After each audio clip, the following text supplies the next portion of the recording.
Hi, everyone. It's Sarah. Welcome to Unmuzzled, a podcast. We spell that P-A-W-D because it's all things animals all the time.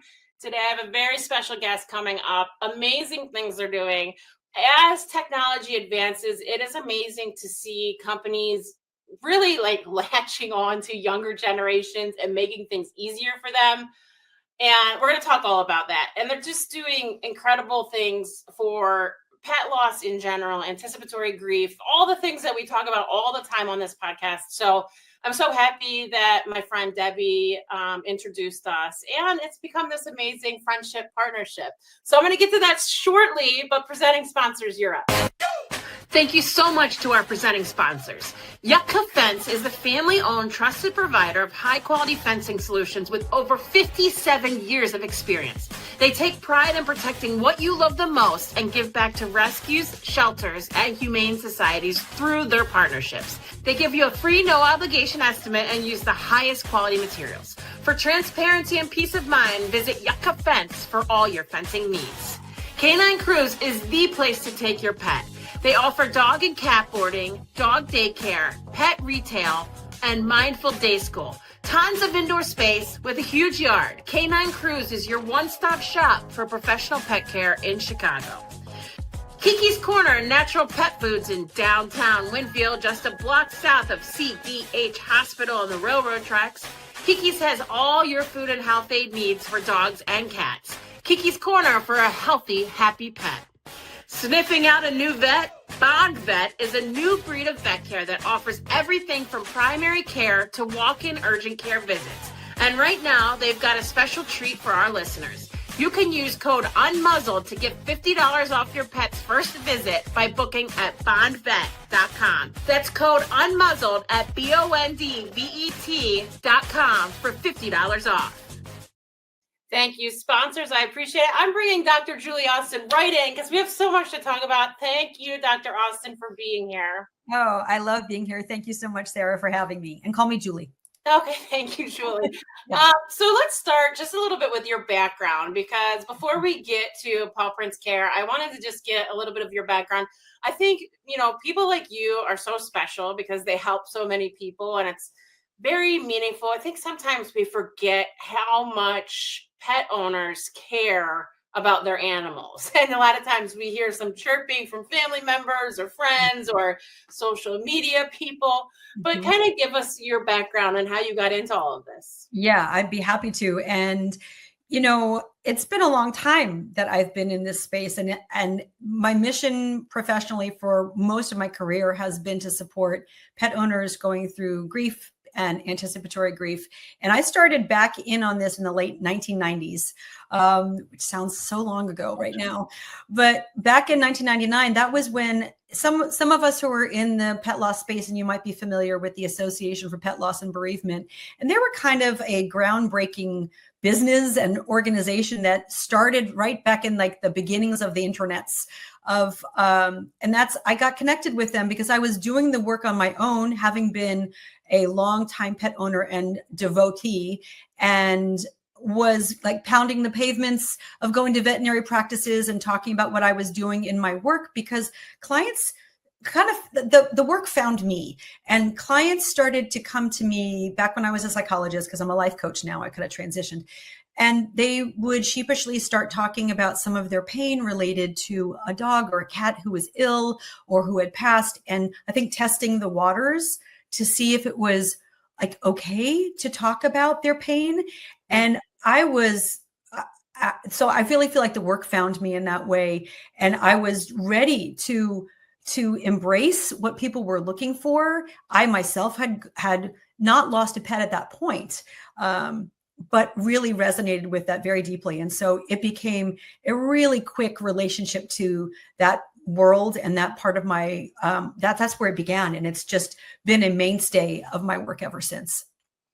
Yeah, that's interesting because, I feel like too, at least with me, like, I don't want to weigh people down. So I put off this front of when inside it may be very painful. And I feel like too, as we age, we kind of feel more comfortable maybe talking about our feelings. But even back when you're talking about, growing up, I had all kinds of animals, and because we had so many, it just kind of became, death of a pet kind of became part of our life. Was it sad? Yes, but it's far different, I think, when it is your pet and not your family pet, and that mourning is different, because this pet is like, these are my kids. I don't have kids, so it is so true what you say, and I think too, when you have a sick animal, which is what we talk about a lot with the Live Like Roo Foundation, For sure. and all you think about is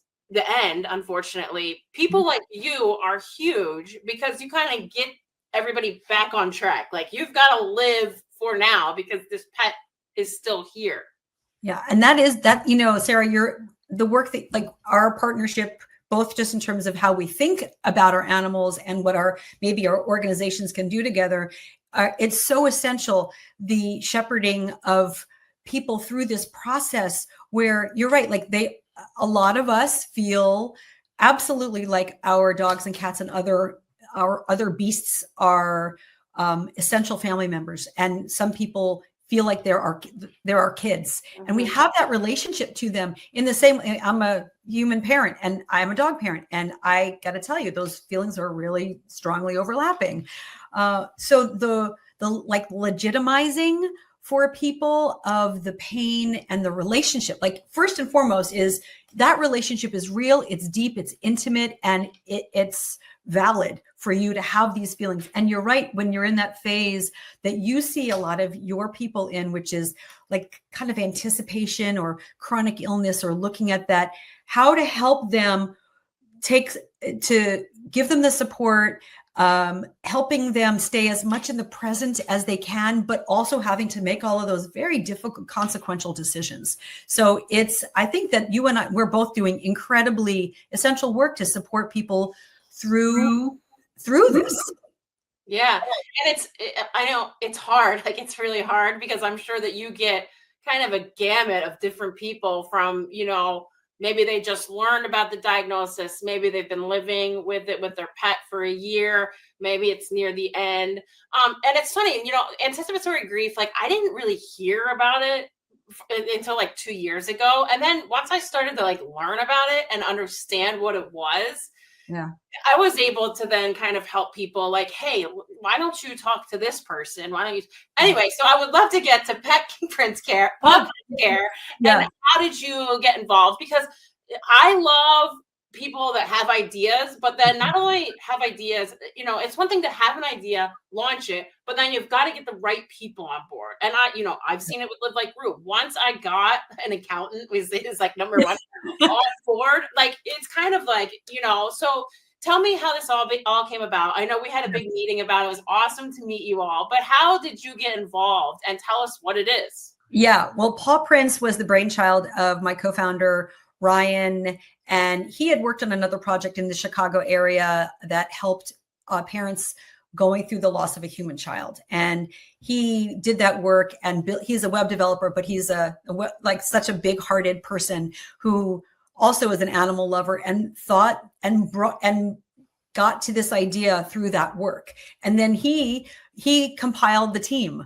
And you're right, it's so important to have the great skills and the great heart combined to bring these opportunities, this service. Let me tell you more about the service. So he and Tina, who is another co-founder, did all the development, and they found me because this is the work I've been doing for decades now. And through that relationship, which was, I got in on the early side of things, and then we built the machine, and we built the compassion.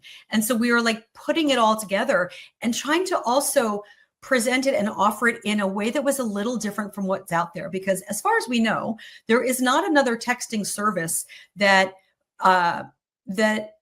can be like the support is delivered. This is one of our little bylines of into the hands of the people who need it most. And some people are people who are, as you have probably seen, and I know that we have seen a lot of people go through the grief or the anticipation of grief, can feel really isolated, really lonely, confused, not really always having people to feel understood by. And so this allows us to get in and like really get out there and reach as many people as possible. So there's the people who might do it face to face, and then there are other people who don't want it or can't for some reason. So we also want to try to reach those people who might just need to have that connection through their phone. And that, yes, it's intergenerational, but it's also to really try to speak to younger people who are using different kinds of platforms than, you know, the oldsters like me, who will potentially go into a room with somebody or get on the phone with somebody. But it's a way to bring this service. It's a texting service, and people can go to Pawprints Care, sign up, and immediately start to receive text support.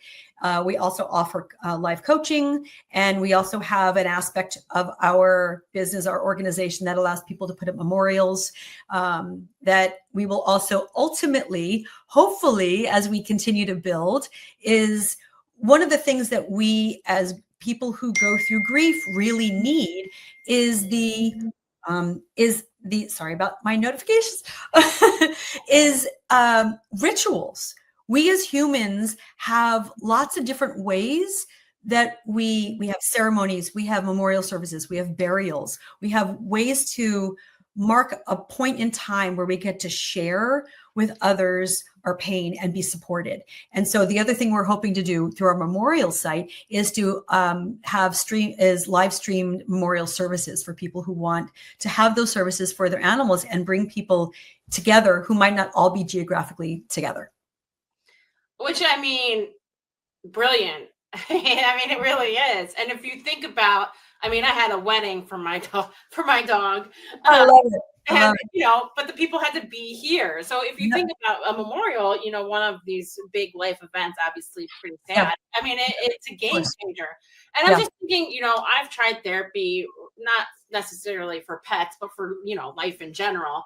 Yeah. And I just, you know, I have to log in. I have to, you know, I'm just thinking like now, especially like you said, the younger generations, to be able to text, you know, obviously probably have certain times, but like, it's just brilliant. I mean, it makes sense with these younger generations. And I mean, even me, I would even like rather do that. I'm almost 50, but it is, and it's so important to be able to reach people, because there are people like me that I just was like, why does anybody care what I have to say? You know, and I know this is like totally wrong. And I've been very open about this on this podcast, but you know, therapy is it's not easy. It's working on yourself, you know.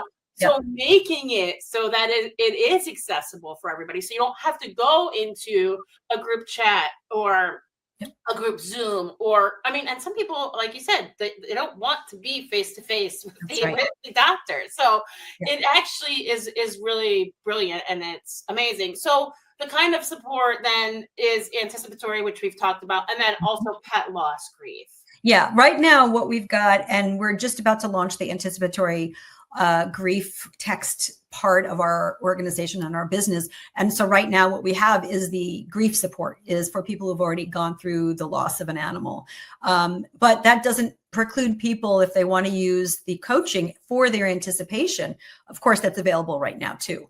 But the anticipatory grief texting part is coming like imminently. It's coming very soon. And I really appreciate your enthusiasm for our idea, because you know, sometimes when you have an idea and you launch it, you're like, is there anybody on the other side to take the idea and use it? And so we're still in like the beginning stages of getting ourselves out there, getting this service to be known and to be accessible. I mean, the accessibility, I think, is one of the key factors of it. But for people to know that we're there, and to really, part of my mission throughout my career has been to reach as many people as possible through whatever, podcasting, through our texting service. If people want to do face-to-face, great, but more and more options for people so it can fit what they need and not have them to have to fit what we're offering.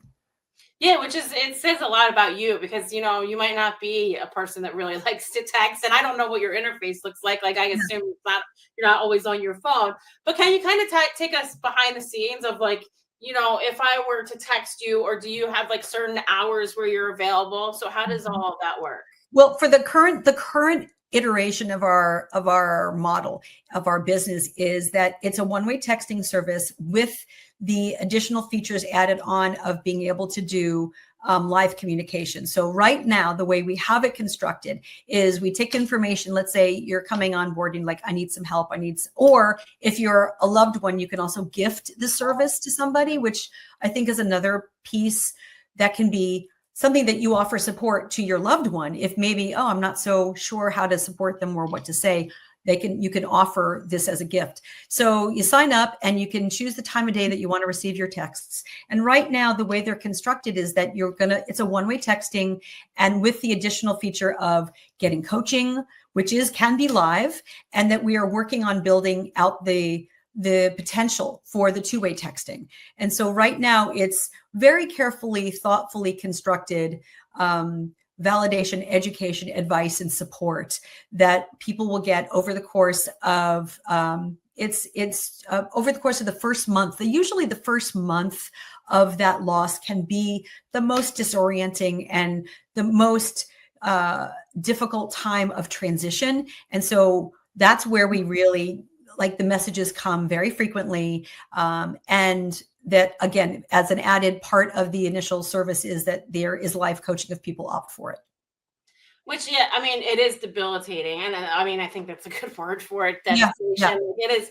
And, a lot of times, with my friends or like even rude people that are in our support groups, I say to them, hey, like this is offered. And, usually they're like, I don't want to take away from you, or I don't want to, I'm not ready. And then, I will check in on them and say, hey, if this is still something that you're interested in, the offer's still there. The next thing I know, I have an email that they joined, Mm-hmm. So I think sometimes that's a good point, is not to rush people for it to be like, okay, we're going to wait for you to send, and then we will get back with whatever you want. And again, just like I said in the beginning, everybody grieves differently. So you can't say like there's a timetable for it. No. I still cry about Rue. It's been 10 years. So like that you have to, it's just nice for it to be open, where it's not like, okay, I need to go, like I said before, into a group, a Zoom at this point. Like maybe I don't feel like it that day, Yes. So, that is That's great. That's really important. Yeah, I agree. I mean, to have all the different options for people. I mean, one of the major parts that you're saying here that I want to just reiterate is everyone is so, we have overlapping things that happen in my grief and your grief. And then there are the very unique and individual ways that we go through it, and that it comes up for us, and we get through certain anniversaries and they're really hard. And then suddenly you're in the car and you're driving, and part of the fluff of your dog who you used to drive in your car comes through, it starts floating about, and suddenly you're gripped with grief and you have to pull over. That might be for one person a really seminal and difficult moment, whereas another person, it just might be like, it's a sign that they're here with me. So the uniqueness of the experience can't really be overstated. And then there are the overlapping things of how those of us who go through this can really understand each other too. Yeah, so true. And one other thing that you guys showed me, I know we brought it up briefly, but it's something that I think is so important, because, people will post on their social media the loss of their pet, and then it's, I'm so sorry, this or that. But to be able to, memorialize them on a website, and where other people, can people comment on these galleries too, or? Yeah, that's one of the things thank you for bringing it back up, because I do think that in our social media, it's great to have that option to share with your community and to post about your being, your beast. And then it gets buried underneath all the other subsequent posts. But this is a place where it stays. It's memorialized. The memorial is memorialized. And we have options for people to make it public or to keep it private. So that's the other, like, do I want to show like my animal, or is this going to be something that's really for me to interact with? And so right now we have the option for people to invite others to post pictures or other things on their memorial site. We haven't yet put together whether or not other people can comment. But I think that's a really interesting idea. That might be another way to bring a community together that gives them the chance to share their thoughts or recognize the other person's animal and hold that animal in mind. I like that idea. And, you see in this picture a ferret, which I love, because this just proves to you that whether it's a horse, a cat, a dog, a ferret, like a goldfish, like they all deserve this. And I think it's, it's something I was toying around with our website. I just can't manage it. But right. So now I can point people here because I do think it means, especially, to people that might live alone or don't have a ton of family, this almost feels like a memorial that's part of the community because you can make it public and people can see the memorial.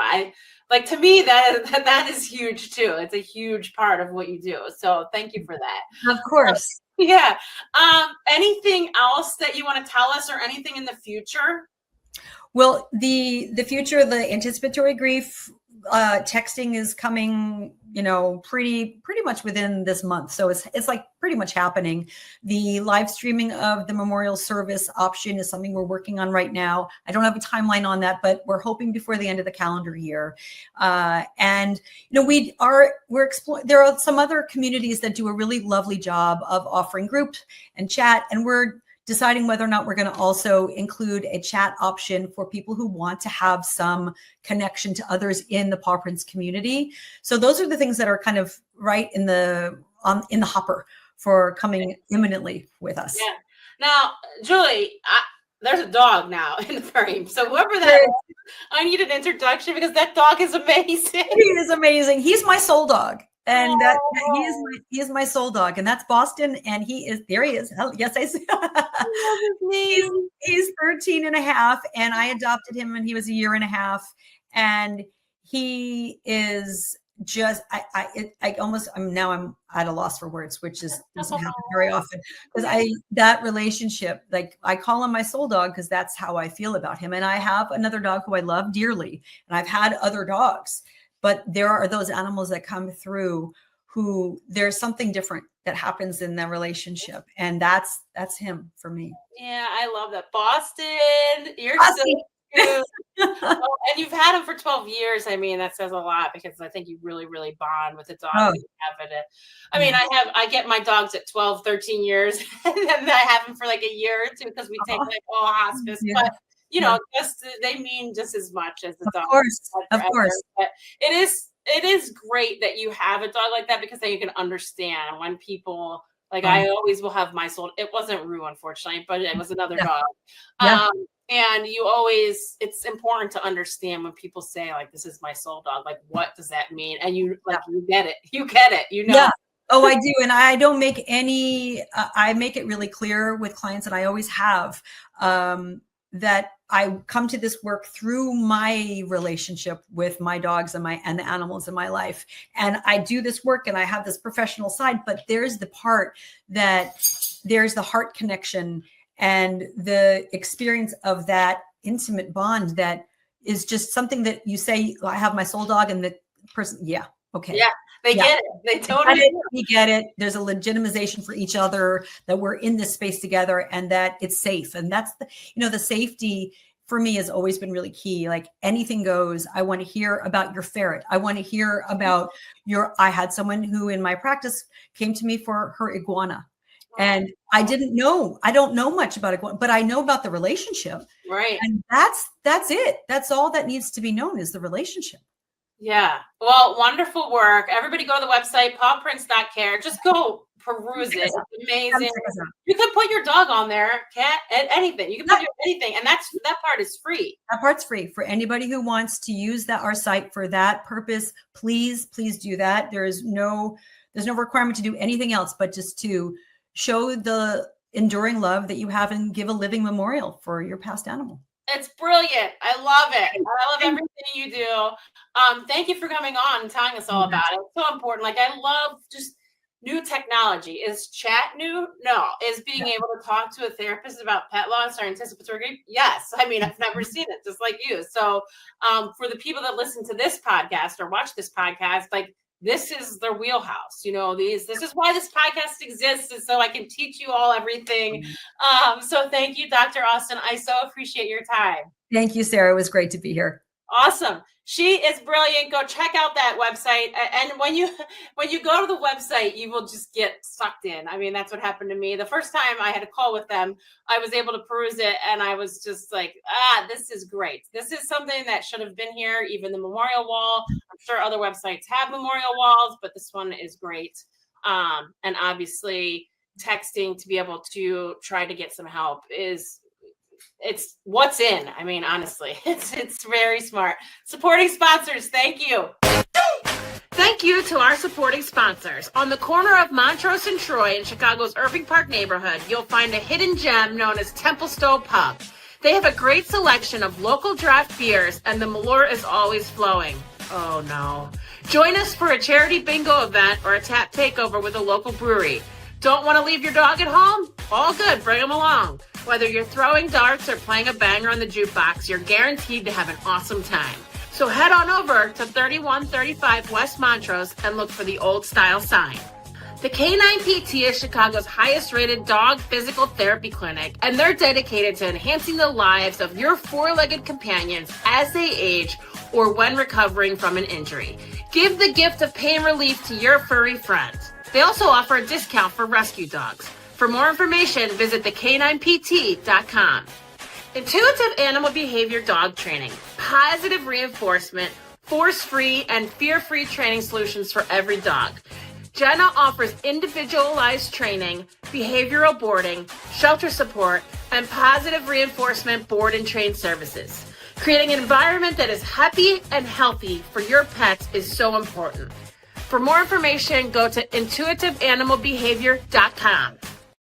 Thank you, Dr. Julie Austin. Go check out that website. Thank you, everybody, for listening and watching. I really appreciate it. I'll see you next time. Bye.